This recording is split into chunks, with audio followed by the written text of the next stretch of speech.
Salut à tous, j'espère que vous allez bien. Donc je tiens déjà à remercier tous ceux qui ont participé, qui m'ont envoyé leurs expériences sur leur Xpeng G6.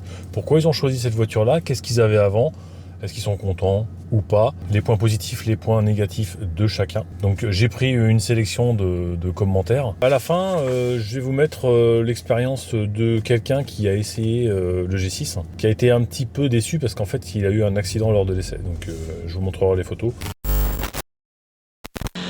Alors on passe à Arnaud. Alors il roule en électrique depuis 2019. Il a eu une Model 3 grande autonomie et en 2021 une Model 3 performance. Et ensuite il a acheté le Kia e-Niro pour des raisons de praticité. Le Aion qui est quand même beaucoup plus pratique. Et donc là il est parti donc sur le G6. Alors ce qu'il a pu constater c'est la déconnexion du régulateur de vitesse à de nombreuses reprises. Alors ça c'est quelque chose que moi j'ai jamais eu. Déconnexion totale. Moi, j'ai jamais eu. J'ai eu parfois, il baisse un peu. On a par exemple à 130 sur l'autoroute, il baisse à 127, après il remonte. Mais une déconnexion complète, j'ai jamais eu. Fermeture du véhicule via l'appli capricieuse. Encore un. Et quelques freinages fantômes. Moi, j'ai jamais eu de freinage fantôme. Dans l'ensemble, rien de bien méchant. C'est une super voiture et qualité de finition perçue sont top. Un petit moins par rapport à Tesla pour la qualité sonore du multimédia. Oui, parce qu'il a eu la performance, donc il avait eu le Sono Premium. Effectivement, je l'ai dit aussi, la Sono Premium est meilleure quand même dans la Tesla, surtout au niveau du rendu des basses. Alors Arnaud, sa voiture, vous l'avez vu, elle est noire, elle est très belle, elle est full black, intérieur noir, etc. Et en fait, il a retiré carrément les logos à l'arrière, et bah franchement, je trouve que ça fait bien, sans rien du tout derrière, je trouve ça assez stylé. Dites-moi ce que vous en pensez en commentaire. Moi, j'ai changé les lettres en noir, hein, vous l'avez vu dans la vidéo. Voilà, avec l'intérieur noir et tout, il m'a envoyé plein de photos, c'est super sympa. Donc voilà, beau véhicule. Didier, je suis le propriétaire d'une G6 LR, donc long range comme celle-ci, depuis un mois. Et mes premières impressions sont excellentes malgré des petits défauts. C'est ma première voiture électrique. Avant, j'avais un Tucson hybride 230 chevaux. Je me suis décidé pour ce véhicule car il me semble qu'actuellement, c'est le meilleur rapport qualité-prix sur le segment. C'est pas faux. Alors, il me dit, par contre, je n'ai pas encore trouvé le moyen de conserver les réglages de la climatisation. Les valeurs sont perdues à chaque démarrage. Donc ça, je trouve ça bizarre parce que moi, je n'ai pas ce problème-là. Ceux qui ont les G6, vous pouvez mettre en commentaire si vous avez ce problème-là. Est-ce que tu n'es pas en automatique au niveau du réglage? Peut-être, je ne sais pas. Donc, j'ai pris la même couleur que toi, donc gris foncé. Mais avec l'intérieur noir, parce qu'il n'y avait plus de gris clair en véhicule disponible. Donc, il n'y a plus de véhicules disponibles maintenant, là, donc effectivement les stocks sont épuisés. C'est à peu près 4-5 mois de livraison maintenant pour les modèles G6. Alors, il me met mes irritants.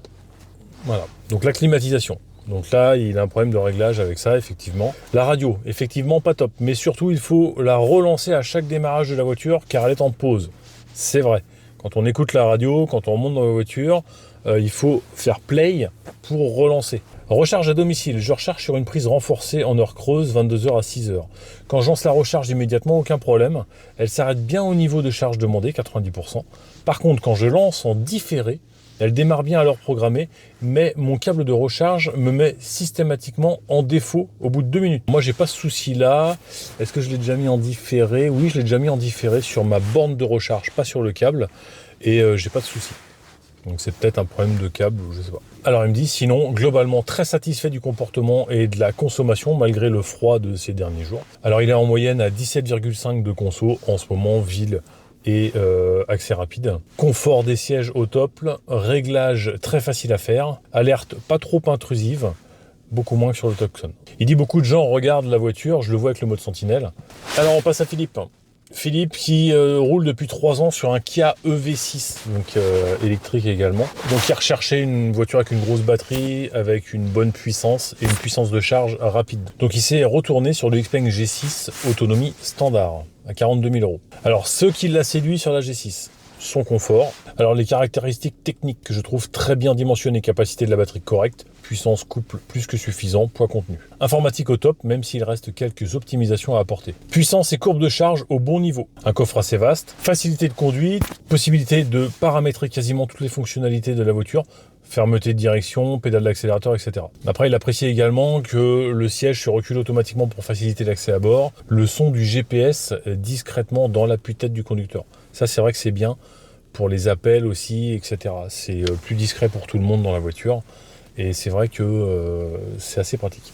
Alors, il me met un point qui est intéressant aussi. Il dit qu'il a regardé plusieurs vidéos concernant la présentation des Xpeng par le patron. Il dit que celui-ci me paraît beaucoup plus scientifique que les patrons européens. Il a une vraie vision du futur pour ses voitures et une stratégie notamment en ce qui concerne la voiture autonome. Et ils s'en donnent les moyens. Xpeng, clairement, ils sont vraiment à l'affût de toutes les nouveautés, de l'optimisation. On sent qu'ils veulent faire mieux que la concurrence et qu'ils veulent s'imposer. Alors, il me fait un premier retour après avoir eu la possession de sa voiture, donc ça, c'est intéressant. Alors, il commence par un coup de gueule. Je trouve assez mesquin qu'il n'y ait pas de tapis au-dessus de la moquette de l'habitacle. Alors, effectivement, il y en a qui ont des tapis, il y en a qui n'ont pas de tapis. Normalement, vous pouvez négocier les tapis, mais de base, ils ne sont pas inclus dans la voiture. Il y en a qui l'incluent dans leur pack de livraison, etc. Mais ce n'est pas le cas, je l'ai déjà dit dans les vidéos. Il y en a qui n'ont pas les tapis. Donc pensez bien à demander s'il y a les tapis si vous commandez la voiture ou s'ils ne peuvent pas faire un geste et vous les offrir.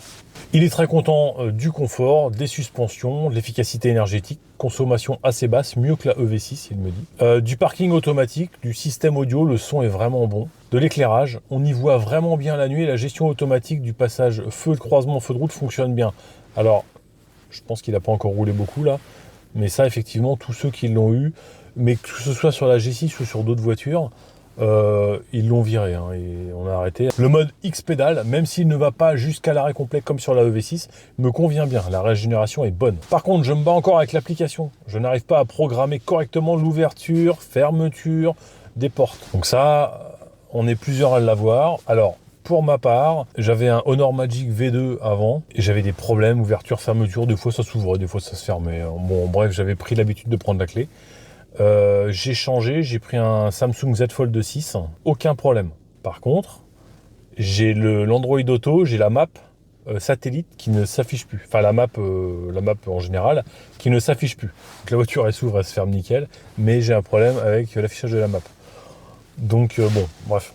Alors on passe à Johan.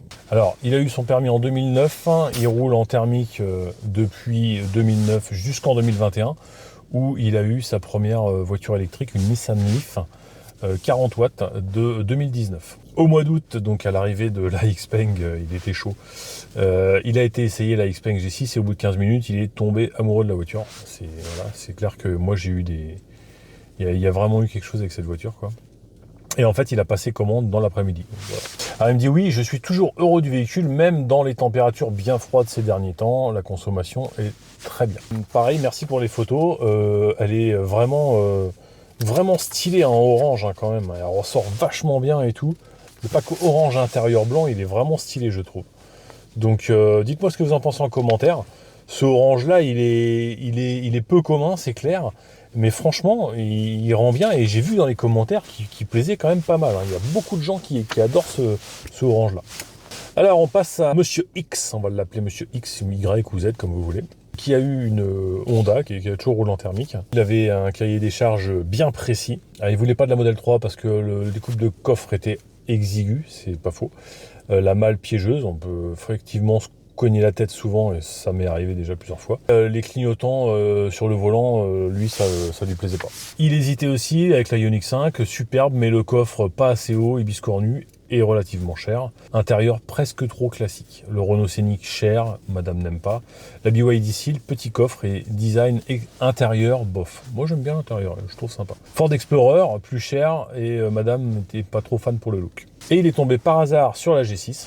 Il a été faire un essai également et puis il a commandé sa voiture. Alors il me fait un retour après ses 700 premiers kilomètres. Il me dit bon, j'ai pas vraiment regardé toutes les fonctionnalités. Énormément de qualité pour cette voiture, excellente voiture qui va bien sûr, je l'espère, évoluer avec les mises à jour. Grand plaisir de conduite, voiture quasi parfaite, confort plus. Fonctionnalité au top, je conduis plus cool et tranquille. Et c'est toujours un moment de plaisir et de zénitude que d'être dans son véhicule, même en tant que passager. Ça c'est vrai. Quand tu conduis la voiture, quand tu t'assois dedans, t'es bien. Tu dis on peut taper de la route, tu te dis t'es bien, t'es confort. Tu te dis pas j'ai de la route, machin. C'est vrai que c'est une réflexion que je me suis fait aussi. Il a des plus, mais il a aussi des moins. Les radios ont disparu, impossible à connecter. C'est vrai que la radio, il y a encore un petit peu de travail à mettre à jour là-dessus. Pas de compartiment de vide-poche au niveau de la coudoir, donc il faut rajouter, je vous ai montré dans les accessoires. Pas de volet pour le toit, pour occulter pour le soleil pour l'été. Ça, c'est vrai que c'est pénible, il y en a très peu qui le font. Android qui veut pas se connecter, qui a du mal. Il dit, bon, je pense que c'est mon téléphone. L'automatisme des phares, très fantaisiste, on en parlait tout à l'heure. L'ouverture de la voiture avec le smartphone qui m'oblige à se rapprocher, à se reculer, etc. Petit stress à savoir si la voiture est bien fermée ou pas, bah oui, forcément. Ce qui est bien, c'est que quand tu t'éloignes de la voiture et que la voiture se ferme, tu as un signal sonore dans ton téléphone qui te dit, voilà, si tu as rangé ton téléphone dans ta poche, tu entends une petite sonnerie, donc tu sais que ta voiture, elle s'est fermée, donc tu n'as pas besoin de te retourner pour regarder si les rétros sont rabattus, tout ça. Donc ça, c'est pas mal.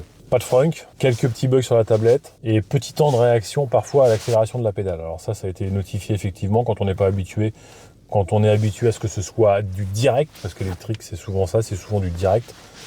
Là en l'occurrence pour la Xpeng, il y a une petite latence, alors qu'il faut s'adapter, hein, c'est un petit temps d'adaptation, après tu t'y fais franchement.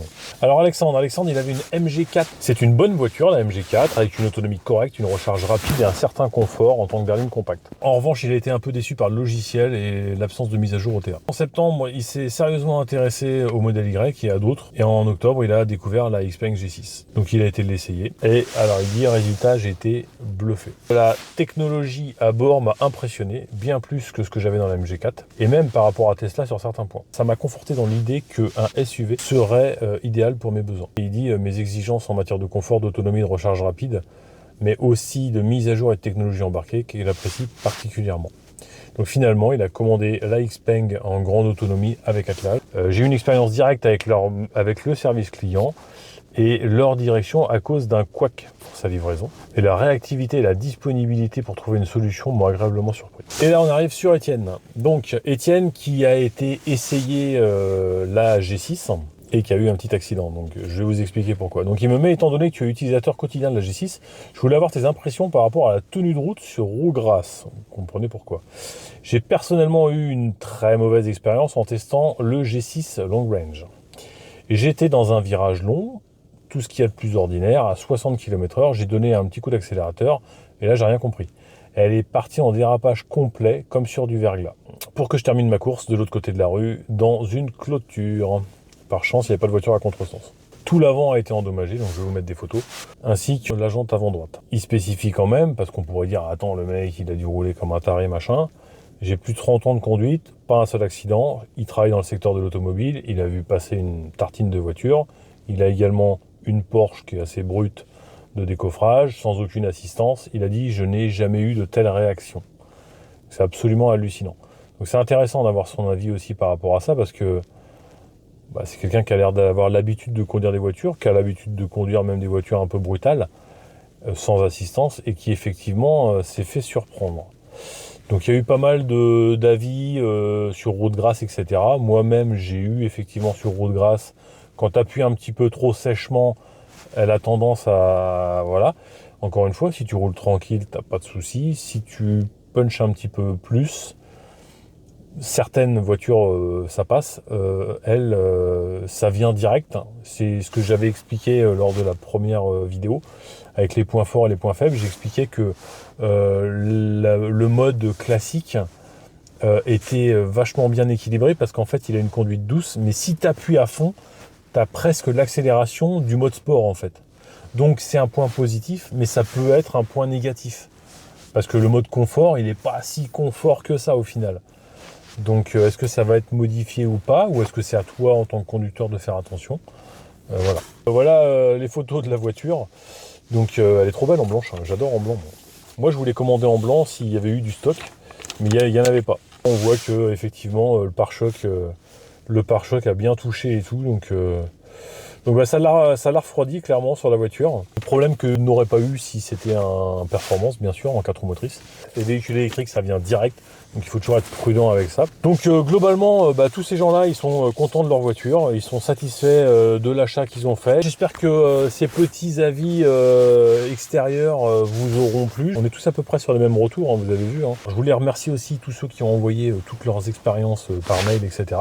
C'était sympa. Tous ceux qui sont en attente de livraison, parce qu'il y en a plein qui m'ont envoyé des mails qui sont en attente de livraison de voiture. Donc ça sera peut-être l'occasion de faire une partie 2 avec des nouvelles configurations reçues, parce qu'il y en a qui ont commandé des belles voitures. Puis éventuellement, pourquoi pas rencontrer l'un de vous et puis faire un petit point comparatif avec la voiture, ça pourrait être sympa. Si la vidéo vous a donné un petit peu d'informations sur la Xpeng G6 et vous oriente pour votre futur achat, n'hésitez pas à la liker, à vous abonner si vous n'êtes pas abonné. Et puis on se retrouve pour une prochaine vidéo. Allez, ciao.